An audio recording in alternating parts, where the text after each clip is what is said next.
Hello Jharkhand, welcome to learners कर education. आज झारखंड से 2022 का पेपर 3 को डिस्कस करने वाला हूं और आज का टॉपिक है कंप्यूटर लैंग्वेज से रिलेटेड कुछ क्वेश्चन। देखिए, वीडियो को पुनः अपलोड करने का रीज़न यही है कि बाहर से अलॉट ऑफ साउंड वहाँ क्रिएट हो रहा था, तो उसको थोड़ा सा अच्छा नहीं, हमको खुद ख़राब लग रहा था, प्लस में उसको बाहर से जब साउंड आ रहा था मैं भी डिस्टर्ब हो रहा था, तो वीडियो क्वालिटी भी थोड़ा अच्छा नहीं था। पता नहीं रिकॉर्डिंग क्या दिक्कत कर रहा था, तो उसको मैं पुनः अपलोड कर रहा हूँ। मैं नहीं चाहता किसी तरह से क्वालिटी में मैं कॉम्प्रोमाइज़ करूँ, ठीक है। जो आप लोग के साथ क्वालिटी यहाँ पे शेयर कर किया जा रहा है, मैं बहुत अच्छी क्वालिटी का शेयर करना चाहता हूँ, उसके साथ कोई कॉम्प्रोमाइज़ नहीं करना चाहता हूँ। That is why this video is uploading again. तो सो आप लोग इन्जॉय कीजिएगा, और इसमें से कुछ क्वेश्चन और मैं ऐड कर दिया हूँ, तो आप लोग के लिए फ्रूटफुल होगा। टेलीग्राम जाकर ज्वाइन कर लीजिएगा, वहाँ पे पैसेज वगैरह और बहुत सारे क्यूज वगैरह चल रहे हैं। ओके, बाकी चैनल को सब्सक्राइब करके वीडियो को लाइक कर दीजिएगा। कोई भी कमेंट हो, ठीक है, क्वेरी हो, कमेंट बॉक्स चिपका सकते हैं, अदरवाइज ईमेल यहाँ पे है अगर नहीं लिखना चाहते हैं तो।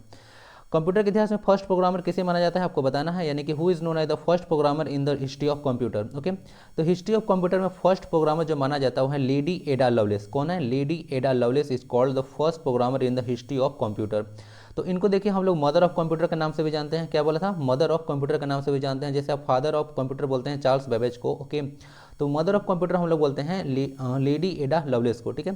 जैसे कि फर्स्ट टाइम अब जब कंप्यूटर बनाया गया था चार्ल्स बेबेज के द्वारा, आपको मालूम होगा, तो कंप्यूटर में बहुत सारा प्रोग्रामिंग लैंग्वेज होता है, जिसे जानते हैं C++ होता है, जावा होता है, कोबोल होता है, फोर्ट्रॉन होता है, ओके, मतलब बहुत तरह से प्रोग्रामिंग लैंग्वेज होते हैं। तो उनको डेवलप करने में, ठीक है, डेवलप करने में इनका बहुत हाथ रहा था, ठीक है, लेडी एडा लवलेस का, इसीलिए इनको मदर ऑफ कंप्यूटर के नाम से जानते हैं, ठीक है। तो समझ चुके होंगे, तो आपका आंसर हो गया लेडी एडा लवलेस। और मदर ऑफ कंप्यूटर भी पूछे आपसे कौन है, तो यही है। और फादर आपका पता है चार्ल्स बेबेज, सब कोई जानता है। कुछ कुछ कल में डिस्कस किया था, वो भी कंप्यूटर का 4 जो पार्ट्स होता है, ठीक है, एक होता है माउस, एक होता है कीबोर्ड, एक होता है आपका CPU, ओके, और एक होता है आपका मॉनिटर, ओके। तो सारा देख लीजिएगा, 4 टोटल पार्ट्स होता है, वो आपका कंप्यूटर का मेन पार्ट्स होता है। माउस, कीबोर्ड, कंप्यूटर, मतलब CPU और मॉनिटर। इसमें दोनों इनपुट डिवाइस होता है। क्या होता है? इनपुट डिवाइस होता है। और जो कंप्यूटर को जानते हैं, जो कंप्यूटर का CPU होता है वो ब्रेन ऑफ कंप्यूटर होता है, और जो मॉनिटर होता है वो एक आउटपुट डिवाइस है, ठीक है। तो उसको आप लोग याद रखिएगा। सारा माउस और कीबोर्ड क्या है? इनपुट डिवाइसेस है, और मॉनिटर एक आउटपुट डिवाइस है। और जो है आपका, जैसे आप देख सकते हैं यहाँ पे CPU, जिसको ब्रेन ऑफ कंप्यूटर बोलते हैं, एक प्रोसेसिंग करता है, ठीक है, मिडिल में काम करता है अंदर में, इसको ब्रेन ऑफ कंप्यूटर बोलते हैं, ठीक है। तो सारा चीज़ हो गया। जो मोबाइल का टच स्क्रीन होता है ना, मोबाइल का टच स्क्रीन इनपुट आउटपुट दोनों डिवाइस के जैसा काम करता है, तो कन्फ्यूजन इसमें मत रखिएगा। हम लोग विश्व कंप्यूटर साक्षरता दिवस 2 दिसंबर को सेलिब्रेट करते हैं, ठीक है। चलिए, और फादर ऑफ पर्सनल कंप्यूटर हम लोग एलन ट्यूरिंग को बोलते हैं ना, याद रखिएगा, ओके। बाकी आप लोग देख लिया यहाँ पे। सबसे प्रचलित ऑपरेटिंग सिस्टम विंडोज़ सबसे पहले कब लॉन्च हुआ था? तो देखिए, सबसे पहले जो फेमस जो विंडोज़ आप लोग देखते हैं ऑपरेटिंग सिस्टम है, तो 10 नवंबर 1983 को लॉन्च हुआ था। तो डेट आप लोग याद रखिएगा। माइक्रोसॉफ्ट कंपनी को 1975 में बिल गेट्स के द्वारा फाउंड किया गया था, आपको अच्छे से पता होगा। तो उसमें विंडोज जो है आजकल के दिन में अगर कंप्यूटर वगैरह में जाइएगा, तो विंडोज बहुत ज़्यादा पॉपुलर जो है ना ऑपरेटिंग सिस्टम है, ओके। ऑपरेटिंग सिस्टम जितने सारे आप लोग देखते हैं, जैसे उबंटू हो गया, ओके, और एक यहाँ पे विंडोज़ है, ऑब्वियसली आप लोग को मोबाइल फोन जो चलता है, जैसे एंड्रॉयड पे हो गया, एप्पल का iOS हो गया, ओके, यूनिक्स हो गया, लाइनिक्स हो गया, तो ऐसा बहुत सारा ऑपरेटिंग सिस्टम होते हैं।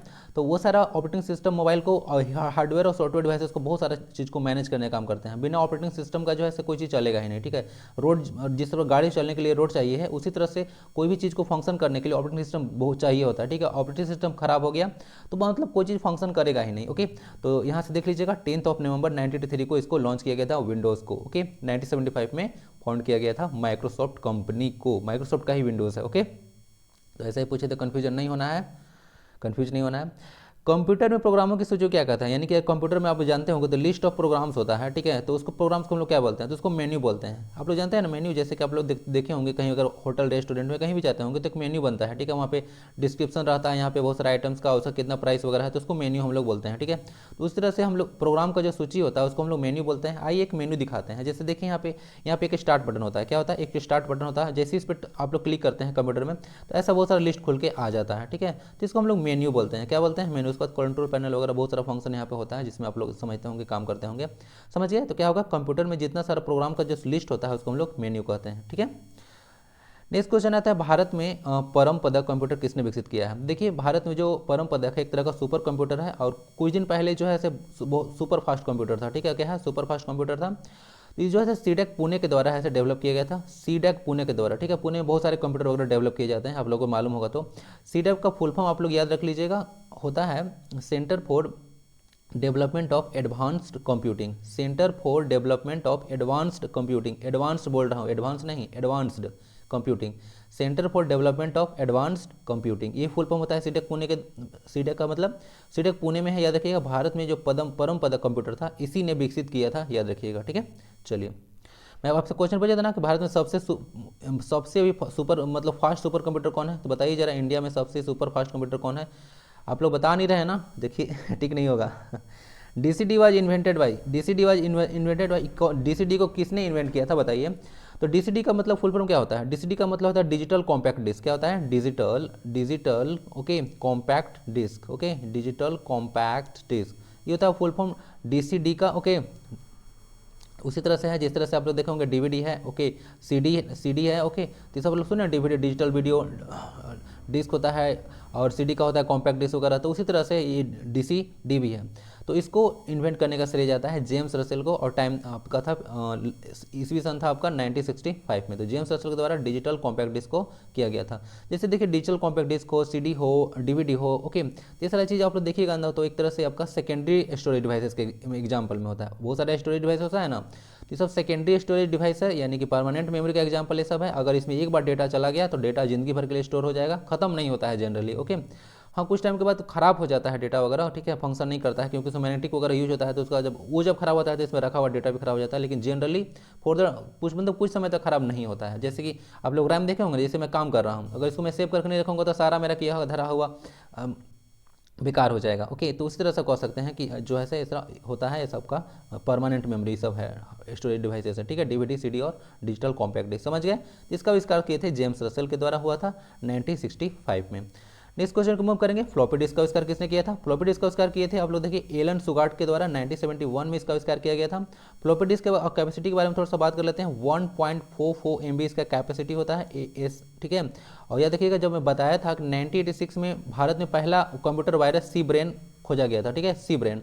और सी ब्रेन जो बनाया गया था वो पाकिस्तान से बनाया गया था, ठीक है, पाकिस्तान से बनाया गया था, आलवी ब्रदर्स के बारे में बताया था।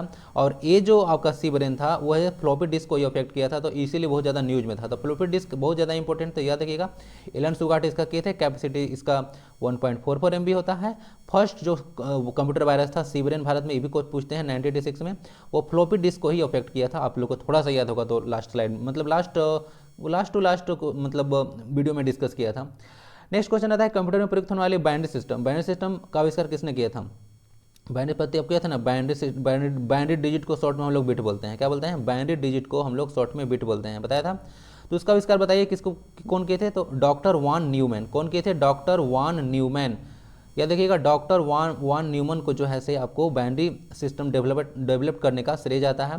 आप लोगों को अच्छे से पता होगा कंप्यूटर सिर्फ और सिर्फ 0 और 1 को अंडरस्टैंड कर सकता है, इसके अलावा कोई चीज़ अंडरस्टैंड नहीं करता है, ओके। बाकी थोड़ा चर्चा करेंगे हम लोग बाइनरी सिस्टम के बारे में। बाइनरी डिजिट के बारे में बहुत सारा बताया था, 0 और 1 होता है, ठीक है। बाइनरी डिजिट के बारे में बहुत सारे सिस्टम होते हैं। यहाँ पे मैं देख रहा था कि जो कुछ क्वेश्चन पास्ट में आए हैं उसमें बाइनरी टू डेसिमल में और फिर यहाँ पे हेक्साडेसिमल वगैरह में कन्वर्ट करने के लिए कुछ मतलब क्वेश्चन एक दो मिले थे, ठीक है। तो मैं कोशिश करूँगा कुछ क्वेश्चन मैं डालूंगा तो उसमें आपको कन्वर्ट करने के लिए भी बता दूंगा, ठीक है, कि कैसे उसको कन्वर्ट किया जाता है। हो सकता है सेपरेट वीडियो भी दे दूँ, ओके। देखिए यहाँ पे आजकल हो क्या रहा है ना कि बहुत ज़्यादा शोर हो रहा है, उसके चलते ना थोड़ा सा दिमाग ख़राब हो जा रहा है, ओके। तो होना चाहिए था बहुत कुछ लेकिन हो नहीं पा रहा है, ओके। तो थोड़ा सा अभी देखिए अब 2-4 दिन का शायद लफड़ा और इन लोग का है, तो इसके बाद समाप्त हो जाएगा, तो उसके बाद वीडियो आपको अच्छे से देखने को मिलेगा। तो आपको प्रोवाइड मैं करा दूंगा बाइनरी टू जो आप डेसिमल कन्वर्ट होता है और जो ओक्टा डेसिमल वगैरह सब कन्वर्सन होता है मैं प्रोवाइड करा दूंगा, तो डोंट वरी अबाउट दैट। तो फॉर द टाइम आपका हो गया बाइनरी डिजिट को 0 और 1 होता है, ठीक है। तो आपको याद है ना, आप लोग को एक चीज़ और बताता हूँ, एक होता है बिट, एक होता है बाइट, ठीक है। बीट में हम लोग जो है क्या करते हैं, कंप्यूटर में जो वर्ड का लेंथ को नापते हैं, क्या नापते हैं, लेंथ को। बीट में जो कंप्यूटर में जो होता है लेंथ होता है, ठीक है, वर्ड का, उसको नापते हैं। जबकि बाइट में हम लोग कैपेसिटी को नापते हैं, बाइट में कैपेसिटी को नापते हैं, ठीक है। तो याद रखिएगा बाइट कैपेसिटी और बिट को लेंथ को नापते हैं, लंबाई को, ठीक है। अक्षर का लंबाई पूछेगा तो बिट मारिएगा, ठीक है, और कैपेसिटी का यूनिट पूछेगा तो बाइट होगा, ठीक है। चलिए बिट और बाइट में कन्फ्यूजन नहीं होना चाहिए, ठीक है। चलिए नेक्स्ट क्वेश्चन पे मूव करते हैं। नेक्स्ट क्वेश्चन आता है कंप्यूटर में प्रयोग होने वाले इंटीग्रेटेड सर्किट आईसी का यूज, ठीक है। आईसी का आविष्कार किसने किया था, तो आईसी का आविष्कार जेएम किल्बी के द्वारा किया गया था। कौन किए थे, जेएम किल्बी को जो है हम लोग श्रेय देते हैं इंटीग्रेटेड सर्किट, जिसको आपको शॉर्ट में आईसी बोलते हैं, ठीक है। यही होता है आईसी का। आपको यूज याद है ना, आईसी का यूज आप लोग को याद है। तो अगर हम थोड़ा सा बात करें यहाँ पे फर्स्ट जनरेशन ऑफ कंप्यूटर के बारे में, सेकंड जनरेशन, थर्ड जनरेशन और फोर्थ जनरेशन। तो फर्स्ट जनरेशन कंप्यूटर में हम लोग क्या किए थे, फर्स्ट जनरेशन में हम लोग वैक्यूम ट्यूब का यूज किए थे, याद होगा आपको, ठीक है। ये कंप्यूटर जो है रूम के साइज जितना होता था। सेकंड जनरेशन हम लोग ट्रांजिस्टर लेकर आए थे, ठीक है। थर्ड जनरेशन में हम लोग आईसी लेकर आए थे ना, इंटीग्रेटेड सर्किट। फोर्थ जनरेशन हम लोग माइक्रो प्रोसेसर यूज करते थे, क्या करते थे, माइक्रो प्रोसेसर।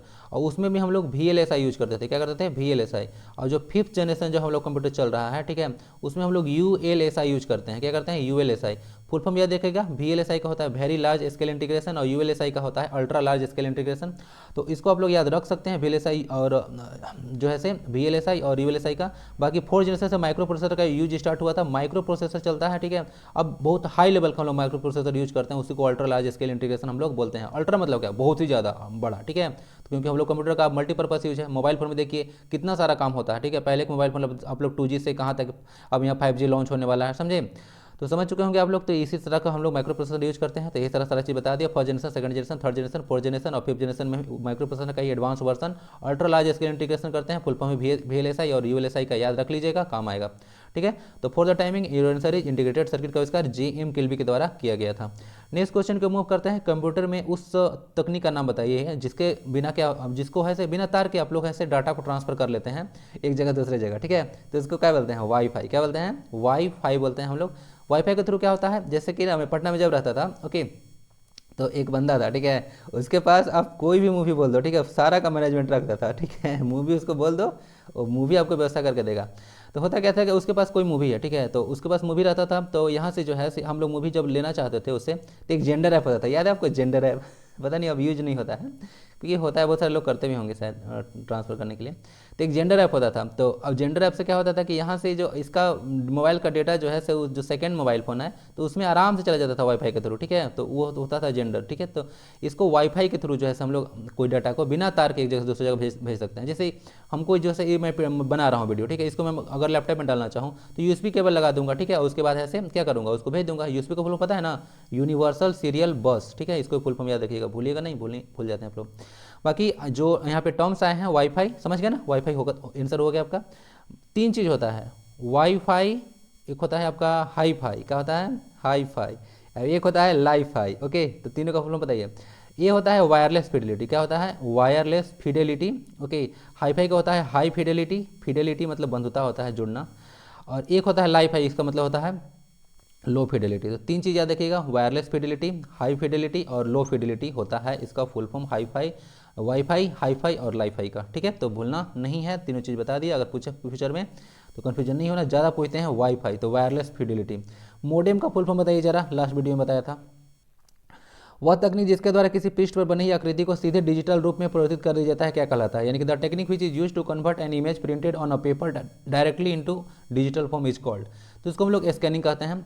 आपके लिए क्वेश्चन को थोड़ा सा सिंप्लीफाई कर देता हूँ। फॉर एग्जांपल यहाँ पे कोई सीट है, ठीक है, क्या है, सीट है। इसमें बहुत सारा महात्मा गांधी के बारे में लिखा हुआ है चीज़, ठीक है। महात्मा गांधी के कब जन्म हुआ, कौन कौन यहाँ पे सिविल डिसओबीडिएंट मूवमेंट हुआ, ठीक है, कहाँ पे खेड़ा आंदोलन हुआ था, बहुत सारा चीज़ यहाँ पे लिखा हुआ है। तो अब इसको जो है से हम स्कैन जब करेंगे, समझिए, स्कैन जब कर लेंगे तो वह कोई भी स्कैनर स्कैन करके उसको डिजिटल रूप में बना देगा। और जब वो डिजिटल रूप में होगा तो इसको कहीं भी ट्रांसफर किया जा सकता है, क्योंकि पेपर को आप कहीं पे नहीं भेज सकते हैं। बात समझिए, अगर हमको यहाँ से भेजना होता है कोई भी चीज़, ठीक है, तो पेपर मेरे पास है, तो मैं पेपर तो आपके पास सेंड नहीं कर सकता हूँ, ठीक है, क्योंकि इलेक्ट्रॉनिक वो जो है से क्या है, एक जो है से आपका ऐसे बोलेगा तो एक आप यहाँ से देखिए, मतलब एक हार्ड कॉपी है, तो हार्ड कॉपी को सॉफ्ट कॉपी मैं बनाऊंगा तभी आपके पास सेंड कर सकता हूँ। हार्ड कॉपी को अगर भेजना होगा तो बाई पोस्ट भेजना पड़ेगा हमको, इलेक्ट्रॉनिक रूप में उसको नहीं भेज सकते हैं। तो जिस तरह से साउंड वगैरह का आप लोग देखेंगे ना, साउंड वगैरह का जो हम लोग बोलते हैं वगैरह है, ठीक है, तो हियरिंग डिवाइस में साउंड का जो कन्वर्सन होता है, ठीक है, मेरे पास जो साउंड मैं बोल रहा हूँ पहले इलेक्ट्रॉनिक में कन्वर्सन होगा। मोबाइल फोन आप लोग पढ़े ना, रिसीवर इन वगैरह, तो आप इलेक्ट्रॉनिक मीडियम में कन्वर्ट होता है। तो उसी तरह से स्कैनर क्या करता है, कोई एक चीज़ को इसको डिजिटल रूप में बना देता है, ओके, स्कैन करके। तो डिवाइस स्कैनर है, तो समझ गए होंगे आप लोग कि इसको स्कैन करने के बाद उसको डिजिटल रूप में बना देगा। उसके बाद एक सॉफ्ट कॉपी बन जाएगा, ठीक है, जो हार्ड कॉपी था वो सॉफ्ट कॉपी बन जाएगा। और जो है से आपका जो है से सॉफ्ट कॉपी को आप कहीं भी ट्रांसफर कर सकते हैं। तो डिजिटल रूप में कन्वर्ट करना बहुत जरूरी होता है, क्योंकि अब देखिए सॉफ्ट कॉपी क्या होता है, आप लोग अगर फॉर्म भरते हैं तो उसका PDF यानी कि पोर्टेबल डॉक्यूमेंट फॉर्मेट आप लोग रख लेते हैं मोबाइल फोन में सेव करके, प्रिंट। अब जो है से पेज वगैरह कौन लग जाता है। ऐसे ही पता है कि एक टन पेपर बनाने के लिए 17 को पेड़ को काटना पड़ता है। तो यार पेपर वगैरह ज़्यादा वेस्ट ना हो तो सही बात है। बाकी पेपर वगैरह आप लोग सेल कर लिया कीजिए, उसका रिसाइकल होकर नया से आ जाता है। बहुत ज़्यादा पेड़ काटे जाएंगे सोसाइटी में तो अच्छा नहीं है। Which of the following is a format of video. देखिए इस तरह भी क्वेश्चन आते हैं कि इसमें वीडियो का कौन फॉर्म है, तो वीडियो है कौन है, ऑडियो का कौन फॉर्म है, ठीक है। जैसे MP3 है, तो आप लोग बहुत से भली बात इससे परिचित होंगे कि MP3 जो है से क्या है, एक ऑडियो का फॉर्मेट है। MP4 बोल दिया जाए, ठीक है, AVI बोल दिया जाए, तो इस तरह आप लोग आराम से पकड़ लीजिएगा, ठीक है, कि जो है से सब वीडियो का फॉर्मेट है। तो आप लोग पढ़े होंगे, क्योंकि आप लोग ने देखिए ये सब चीज़ ना देखे होंगे अपने मोबाइल फोन में, ठीक है। MP4, MP3, AVI, ठीक है, बहुत मतलब हाई मतलब HD क्वालिटी का होता है, उसमें AVI रहता है, आप लोग देखे होंगे।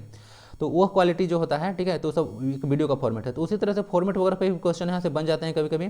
तो वीडियो का फॉर्मेट कौन है बताइए, JPEG, GIF, FLV या PNG। देखिए तो इसमें जो FLV है ना, ठीक है, FLV जो है से आपका जो है से एक वीडियो का फॉर्मेट है। क्या है, वीडियो का फॉर्मेट है। बाकी सारे देखिए ये सब इमेज का फॉर्मेट है। जो आप देखें JPEG और GIF PNG है, ये सब आपका इमेज का फॉर्मेट है। थोड़ा सा इसका ना फुल फॉर्म में मैं डाल दिया हूँ, तो आप लोग देख लीजिएगा। PNG का फुल फॉर्म होता है पोर्टेबल नेटवर्क ग्राफिक्स। क्या होता है, पोर्टेबल नेटवर्क ग्राफिक्स। GIF का फुल फॉर्म होता है ग्राफिक्स इंटरचेंज फॉर्मेट। तो ये देखिए GIF का फुल फॉर्म भी पूछ सकते हैं आप लोग, PNG का फुल फॉर्म पूछा जा सकता है कंप्यूटर में। तो ग्राफिक्स इंटरचेंज फॉर्मेट। उसके बाद ये होता है JPEG, joint photographic expert group. ध्यान दीजिएगा, joint photographic expert group is the full form of JPEG। और FLV जो आपका ऑब्वियसली अभी आंसर था, उसका होता है फ्लैश वीडियो। तो फुल फॉर्म पता होता है FLV का, तो आप लोग समझ जाते हैं। ऐसे करके इसका साइन होता है, ठीक है, FLV का देखिएगा जाके ऐसे, तो इसका साइन ऐसे पूरा मोटा करके होगा, ठीक है। तो होता है फ्लैश वीडियो का साइन होता है, ओके। तो यही देख लीजिएगा आप लोग। तो आपका आंसर क्या हो गया, एक वीडियो का फॉर्मेट था FLV। क्वेश्चन नंबर नेक्स्ट पे मूव कर देंगे। नेक्स्ट क्वेश्चन कहता है which of the following language can be understood by the CPU directly. तो देखिए CPU जो है से डायरेक्टली है से कौन सा लैंग्वेज को अंडरस्टैंड कर सकता है। बहुत सारे लैंग्वेज होते हैं, आप लोग पता होगा, हाई लेवल लैंग्वेज भी होता है और लो लेवल लैंग्वेज भी होता है, ओके। तो समझिए कि जो हाई लेवल लैंग्वेज होता है और लो लेवल लैंग्वेज होता है, तो उसमें CPU जो है से किसको अंडरस्टैंड करता है, कोबोल, जावा, फोर्ट्रॉन या मशीन लैंग्वेज को। तो देखिए जो CPU अंडरस्टैंड कर सकता है, एक तरह से कंप्यूटर का पार्ट है ना, ब्रेन ऑफ कंप्यूटर बोलते हैं। तो जब कंप्यूटर को जो कोई भाषा दिया जाता है ना, तो उसमें मशीन लैंग्वेज यूज होता है। और कंप्यूटर सिर्फ 0 और 1 को अंडरस्टैंड करता है, बार बार इसको भूलिएगा नहीं, जिसको बाइनरी डिजिट बोलते हैं, ओके। तो 0 और 1 को ही अंडरस्टैंड करता है, तो उसको मशीन लैंग्वेज में कन्वर्ट करना होता है। बाकी जितने सारे लैंग्वेज यहाँ दिख रहा है, कोबोल है, जावा है, फोर्ट्रॉन है, वो सारा हाई लेवल लैंग्वेज के एग्जाम्पल्स हैं, ओके। बाकी थोड़ा सा बताता हूँ यहाँ पे, थोड़ा सा एक बार इरेज फिर से करता हूँ। देखिए ऐसे देखिएगा, जो कोबोल होता है ना, कॉमर्शियल पर्पस के लिए होता है। जावा जो होता है, सब लोग देखे होंगे कि जो मल्टीमीडिया वेब पेज होता है, क्या बोला, मल्टीमीडिया वेब पेज होता है, वेब बेस्ड एप्लीकेशन होता है, ठीक है। तो सब बनाने के लिए जावा जो है बहुत पॉपुलर जो है आपका प्रोग्रामिंग लैंग्वेज है, ठीक है। एप्लीकेशन वगैरह आप लोग बनाते हैं, वेब पेज वगैरह बनाते हैं, तो उसके लिए बहुत जो है जावा जो है, ठीक है, बहुत पॉपुलर है। फोर्ट्रॉन जो होता है साइंटिफिक पर्पस के लिए होता है। क्या बोला, फोर्ट्रॉन जो भाषा है वो बहुत साइंटिफिक पर्पस के लिए होता है, ओके। और इनको जो फोर्ट्रॉन भाषा था ये भी पूछते हैं कभी कभी, तो याद रखिएगा जॉन बेकस ना, जॉन बेकस एक पर्सनालिटी थे, वही जो है से BA होगा शायद या BE होगा, देख लीजिएगा नाम में। तो जॉन बेकस जो है से आविष्कार किए थे फोर्ट्रॉन लैंग्वेज का, ठीक है, समझ गए। तो ये सब याद रखिएगा, ओके।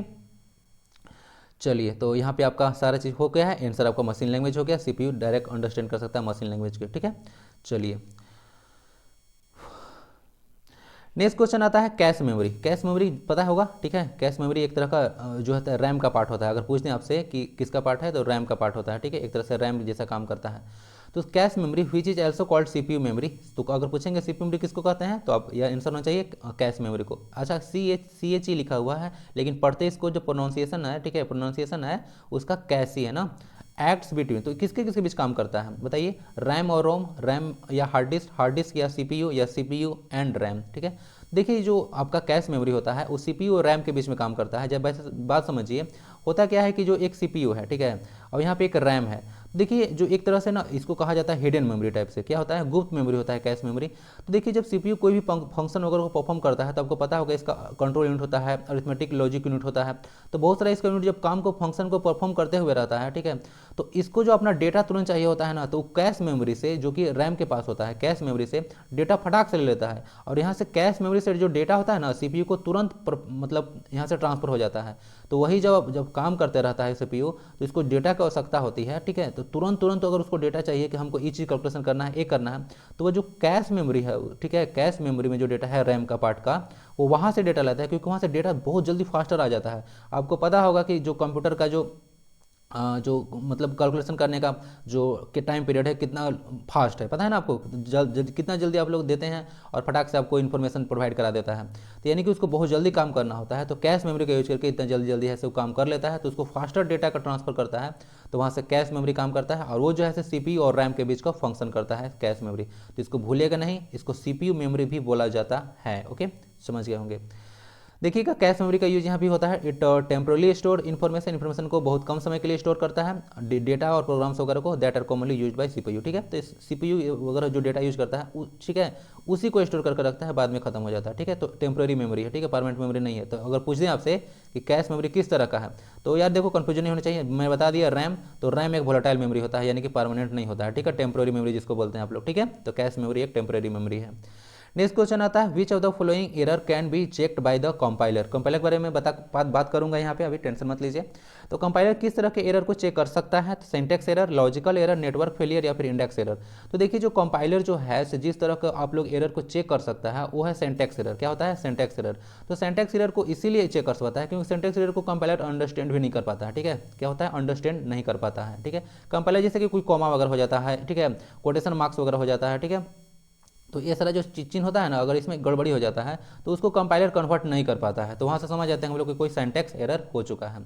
अब यहाँ से तीन चीज़ आता है, ठीक है, असेंबलर, कंपाइलर और इंटरप्रेटर। तीनों को फिर से बता देता हूँ, कन्फ्यूजन नहीं होना चाहिए, इसमें क्वेश्चन ना श्योर शॉर्ट बनता है।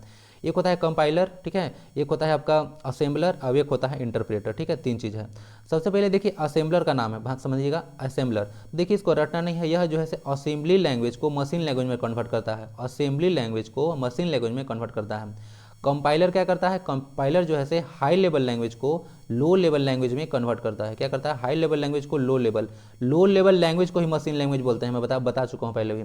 इंटरप्रेटर भी वही काम करता है, हाई लेवल लैंग्वेज को, ठीक है, आपका लो लेवल लैंग्वेज में यानी कि मशीन लैंग्वेज में कन्वर्ट करता है। तो फिर डिफरेंस क्या है दोनों में, तो देखिए जो इंटरप्रेटर है आपका, ध्यान दीजिएगा, थोड़ा सा ध्यान सुनिएगा ना, इंटरप्रेटर जो है एक बार में एक ही इंस्ट्रक्शन को लेकर उसको कन्वर्ट करता है मशीन लैंग्वेज में, एक बार में एक ही इंस्ट्रक्शन को इनपुट लेता है। ध्यान दीजिएगा, एक बार में एक ही इंस्ट्रक्शन को लेता है। आई है ना, आई तो समझिएगा आई से 1, ठीक है, ऐसे याद रखिएगा। आई जो है इंटरप्रेटर फॉर आई, आई मतलब आई से रोमन में लिखा जाता है ना 1, तो समझ लीजिएगा कि आई है तो एक ही बार में एक ही अनुदेश यानी इंस्ट्रक्शन को आपको लो लेवल लैंग्वेज में यानी कि मशीन लैंग्वेज में कन्वर्ट करता है। जबकि कंपाइलर, अगर कंपाइल मतलब होता है इकट्ठा करना, यानी कि हर एक प्रोग्राम को इकट्ठा करके यानी कि टोटल प्रोग्राम को एक बार में कन्वर्ट कर देता है। ठीक है, समझ रहे हैं ना, जितना सारा प्रोग्राम होता है उसको जो है एक ही बार में कन्वर्ट कर देगा। ठीक है, समझ गए, कंपाइलर और इंटरप्रेटर में डिफरेंट, समझ गए। असेंबलर क्या करता है, असेंबली लैंग्वेज को मशीन लैंग्वेज में कन्वर्ट कर देता है। मशीन लैंग्वेज के ही लो लेवल लैंग्वेज कहते हैं। कंप्यूटर को हम लोग को कन्वर्ट करना होता है मशीन लैंग्वेज में, क्योंकि कंप्यूटर सिर्फ और सिर्फ 0 और 1 को ही अंडरस्टैंड करता है। डाउट होगा इसमें तो फिर से पूछिएगा, ठीक है, कमेंट बॉक्स में बता दूंगा, फिर से टेंशन मत लीजिए। ठीक है, और मैं डिस्कस करते रहूँगा तो बार बार आते रहेगा, टेंशन मत लीजिए। तो सिंटैक्स एरर आपका डिटेक्ट कर सकता है कंपाइलर। ओके, नेक्स्ट क्वेश्चन है, which of the following is true about Unix operating system. पता है ऑपरेटिंग सिस्टम में बताया था ना बार बार, ऑपरेटिंग सिस्टम एक तरह का सिस्टम सॉफ्टवेयर है, पहले भी चर्चा कर चुका हूँ, पूछें तो आपको कन्फ्यूजन नहीं होना है। देखिए लेक्चर रोज बार बार सुनिएगा ना तो इसी फायदा होता है, बहुत सारी चीज़ रिपीट होते जाएंगे तो आपको ना माइंड में छप जाएगा। अब छप जाएगा तो जो चीज़ छपते जाएगा ना आपका अंडरस्टैंडिंग धीरे धीरे डेवलप होते जाएगा। ओके, तो देखिए लेक्चर को थोड़ा सा ध्यान से सुना कीजिए, जो लोग नहीं सुनते हैं शुरू से ही 2 मिनट देख के चल जाते हैं उनको कुछ नहीं मिलने वाला है। एक जगह जब तक स्टे नहीं कीजिएगा, ठीक है, एक जगह स्टे करने का मतलब कोई पार्टिकुलर टाइप को जब तक नहीं देखिएगा बार बार तब तक कोई फायदा नहीं है। ठीक है, उड़ते उड़ते जाइएगा तो बस आपको भी उड़ते उड़ते चीज़ मिलेगा। ठीक है, अच्छा चीज़ें नहीं मिल पाएगी। ठीक है, आप लोग देखिए, आप लोग बहुत सारे लोग डेली जोड़ते हैं, ठीक है, तो अच्छा लगता है। तो मैं भी कोशिश करता हूँ कि चीज़ों को और ज़्यादा बेहतर करते जाऊँ। ठीक है, तो आप लोग को बेहतरीन चीज़ मिलेगा, टेंशन मत लीजिए। और जिस तरह से मैं टेस्ट वगैरह आप लोग को प्रोवाइड करा रहा हूँ ना, देखिए एक अच्छे लेवल का आप लोग प्रिपरेशन कीजिए, बहुत हद तक फायदा आपको नजर आएगा। ओके, चलिए तो यहाँ से देख लेते हैं यूनिक्स ऑपरेटिंग सिस्टम के बारे में क्या सत्य है। It can run on PC and larger system. पता है ना पीसी पर्सनल कंप्यूटर, जिसको फादर ऑफ पर्सनल कंप्यूटर बोलते हैं, एलन ट्यूरिंग को, वही है पीसी पर्सनल कंप्यूटर, जैसे लैपटॉप वगैरह आपका हो गया। इट इज़ मल्टी यूजर, यानी कि बहुत लोग एक साथ यूज कर सकते हैं। इट इज़ मल्टीटास्किंग, ठीक है, एक बार में बहुत सारा काम कर सकते हैं। और ऑल ऑफ द अबव, क्या सही है, इसका आंसर है आपका ऑल ऑफ द अबव, यानी कि सारा जो यूनिक्स ऑपरेटिंग सिस्टम है इसके बारे में सब सही है। ये पीसी पर रन कर सकता है, लार्जर सिस्टम में भी काम कर सकता है, मल्टी यूजर है, यानी कि एक साथ में 5-10 जितना भी आदमी कर सकते हैं यूज। मल्टीटास्किंग है, एक बार में बहुत सारा टास्क को परफॉर्म कर सकता है। जैसे आप लोग पता है ना, जैसे कि आप लोग देखे होंगे आप लोग देखे होंगे ये मोबाइल फ़ोन है, ठीक है। तो होता क्या है कि आजकल ऊपर में वीडियो चल रहा है, ठीक है, यूट्यूब चल रहा है और नीचे से चैटिंग भी हो रहा है व्हाट्सएप पे, तो ये सब मल्टीटास्किंग है। तो सारा जो कमाल है ना ऑपरेटिंग सिस्टम कर रहा है सब, ठीक है, ठीक है। पहले नहीं होता था, लेकिन अब जो एडवांस लेवल का जो ऑपरेटिंग सिस्टम आ रहा है एंड्रॉयड है, तो एंड्रॉयड का जो एडवांस वर्सन होते रहता है ना, आप लोग देखे होंगे ना बहुत सारा इसका वर्सन आते रहता है। तो वही सारा जो वर्सन आता है ना, तो उसमें ऑपरेटिंग सिस्टम अपग्रेड करते जाता है, तो बहुत सारा फंक्शन को उसमें ऐड करते जाता है। मैं बताया था ना पहले भी कि अपग्रेडिंग प्रोसेस होता है, तो नए नए सिस्टम को अपडेट करता है, ठीक है, प्लस में कोई सिक्योरिटी को ज़्यादा एडवांस करता है, तो उसके लिए उसको अपडेट आता है, ठीक है, तो उसको हम लोग अपडेट कर लेते हैं, ठीक है, समझ चुके होंगे। तो यहाँ से आंसर इसका ऑल ऑफ द एबव हो गया। समझ चुके होंगे इसको यूनिक्स ऑपरेटिंग सिस्टम के बारे में, यूनिक्स लाइनक्स, ठीक है, बताया था ना, उबंटू वगैरह सारा अभी एक चर्चा किया था विंडोज़ के बारे में, तो सारा ऑपरेटिंग सिस्टम का कुछ कुछ एग्जाम्पल है। नेक्स्ट क्वेश्चन आपका आता है निम्नलिखित में से किस तकनीक का उपयोग उत्तर पुस्तिकाओं को इलेक्ट्रॉनिक रूप से जांच करने के लिए होता है। तो आपको अगर थोड़ा सा मालूम होगा कि अगर आप लोग को थोड़ा सा एग्जाम जब दिए होंगे तो ज़्यादा रटन नहीं है, आप लोग एग्जाम जब देते होंगे तो ओएमआर शीट पर लिखते होंगे, 4 ऑप्शन यहाँ पे दिया रहता था क्वेश्चन नंबर ए के लिए, जिसमें आप लोग अगर उसके आंसर आपका जो था ए था, ठीक है, तो उसको आप लोग ऐसे गोला करके आ जाते थे, ठीक है, याद है ना। तो वही होता है, तो उसमें क्या होता था, आप लोग बोलते थे ओ एम आर सीट, क्या बोलते हैं, ओ एम आर सीट। तो वही देखिए इलेक्ट्रॉनिक रूप से जांच करने के लिए हम लोग किसका यूज करते हैं, ओ एम आर का यूज करते हैं, ठीक है। अब देखिए ओ एम आर का फुल फॉर्म क्या होता है, इसका मतलब होता है ऑप्टिकल मार्क रिकग्निशन। ये क्या है, एक तरह से मार्क मतलब चिन्ह है, तो ऑप्टिकल मार्क रिकग्निशन है, याद देखिए मैग्नेटिक नहीं है, ठीक है, कंफ्यूज मत होइएगा। ऑप्टिकल मार्क रिकग्निशन होता है full form O M R का। बाकी OCR का बताता हूँ, ऑप्टिकल कैरेक्टर रिकग्निशन होता है, कोई कैरेक्टर मतलब कोई वर्ड को पढ़ने के लिए यूज होता है। स्कैनर तो समझते होंगे आप लोग, कमर्शियल मार्केट में बहुत ज़्यादा फ्रीक्वेंटली यूज होता है कोई चीज़ को स्कैन करने के लिए। MICR का फुल फॉर्म होता है magnetic ink character recognition, magnetic ink character recognition. MCR पे MICR पे क्वेश्चन पूछते हैं कि आप लोग जो बैंक वगैरह में चेक वगैरह होता है, तो उसको स्कैन करके उसको जांचने के लिए किसका यूज़ करते हैं, तो बैंक वगैरह में चेक वगैरह होता है तो उसके लिए MICR का यूज़ करते हैं बैंक वगैरह में। तो याद रखिएगा, यहाँ से क्वेश्चन बन जाता है। For the timing your answer is OMR, क्या होगा आंसर आपका OMR हो गया। तो समझ होंगे आपको ऑप्टिकल मार्क रिकग्निशन, OCR मतलब ऑप्टिकल कैरेक्टर रिकग्निशन, MICR मतलब मैग्नेटिक इंक कैरेक्टर रिकग्निशन, ठीक है, तो समझ चुके होंगे। यहाँ से क्वेश्चन नंबर 17 आपका खत्म होता है। नेक्स्ट क्वेश्चन आता है क्वेश्चन नंबर 18, किसी नेटवर्क से जुड़े हुए सभी उपकरणों के लिए तकनीकी शब्द क्या है। तो यानी कि देखे होंगे बहुत सारा जब आप लोग कंप्यूटर नेटवर्क होता है तो बहुत सारे डिवाइस जुड़े होते हैं, क्या होते हैं, डिवाइस जुड़े होते हैं, तो उसको हम लोग क्या बोलते हैं, तो जो देखिए सब डिवाइस जो जुड़ा होता है ना उसको हम लोग बोलते हैं नोड्स, क्या बोलते हैं, नोड्स बोलते हैं, समझ गए। तो ये टेक्निकल शब्द है, एक इजी क्वेश्चन है, इसको याद रख लीजिएगा, ठीक है। जो क्या बोला कि नेटवर्क से जितना भी उपकरण यानी कि डिवाइसेस जुड़े होते हैं यहाँ से, ठीक है, तो सबको नोड्स बोलते हैं, क्या बोलते हैं, नोड्स बोलते हैं। आइए थोड़ा सा एक फिगर दिखाता हूँ, रटा नहीं है, देखिए यहाँ से जितना सारा डिवाइसेस यहाँ पे ये सब दिया हुआ है, जो डिवाइसेस आपको देख रहे हैं, ठीक है, वो आपका नोट्स है, क्या है, ये सारा नोट्स दिख रहा है यहाँ पे नोट्स, ठीक है। और ये जो लाइन इसको कनेक्ट करता है ना, ऐसे इसी पूछ सकते हैं कि जो दो डिवाइसेस का लाइन को कनेक्ट करता है उसके लिए टेक्निकल शब्द क्या है, तो उसको हम लोग एज बोलते हैं, क्या बोलते हैं, एज। देखिए रटना नहीं है बहुत सारा चीज़, देखिए एज को ना कभी कभी लिंक्स भी बोल देगा, क्या बोल देगा, लिंक्स, और नोट्स को ना कभी कभी वर्टिसेस से बोल देगा, क्या बोल देगा, वर्टिसेस भी बोल देता है, समझ गए। तो कंफ्यूजन इसमें नहीं होना चाहिए नोट्स और एज में। तो for the timing answer is notes, notes हो गया। बहुत सारे डिवाइसेस जो होता है ऐड, उसको हम लोग टेक्निकल सब नोट्स यूज करते हैं, सारा समझा दिया। नोट्स और एज भी होता है, नोट्स को कभी कभी वर्टिसेस से बोल देता है और एज को लिंक्स भी बोल देता है, देखिए लिंक है, ठीक है, लिंक कर रहा है इसको इसीलिए, ठीक है। तो ये सारे कंप्यूटर कुछ क्वेश्चन थे जो डिस्टर्बेंस था, आई होप कि क्लियर हो चुका होगा आप लोग के लिए, और यहाँ से आपको प्रोवाइड हो चुका है।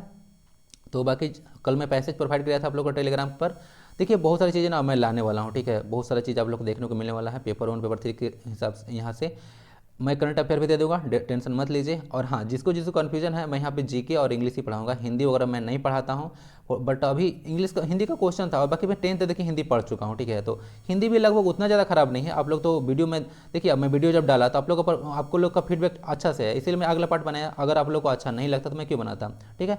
तो हिंदी का देखिए मैं ऐसे धीरे धीरे प्रोवाइड कराते जाऊँगा, आप लोग को थोड़ा बहुत हेल्प हो जाएगा, ठीक है। जब उसको देखते रहिएगा, ज्वाइन कीजिए बाकी, ठीक है। और थैंक यू वेरी मच, यहाँ तक पहुँच गए होंगे तो यहाँ तक आ चुके हैं तो जय हिंद का नारा लगाकर यहाँ से कमेंट बॉक्स में चले जाइएगा। बाकी कमेंट करके बता सकते हैं कोई भी डाउट वगैरह होता है तो। बाकी स्वस्थ रहें, मस्त रहें, पढ़ाई लिखाई में व्यस्त रहें। मिलते हैं नेक्स्ट वीडियो में, तब तक के लिए वंदे भारतम।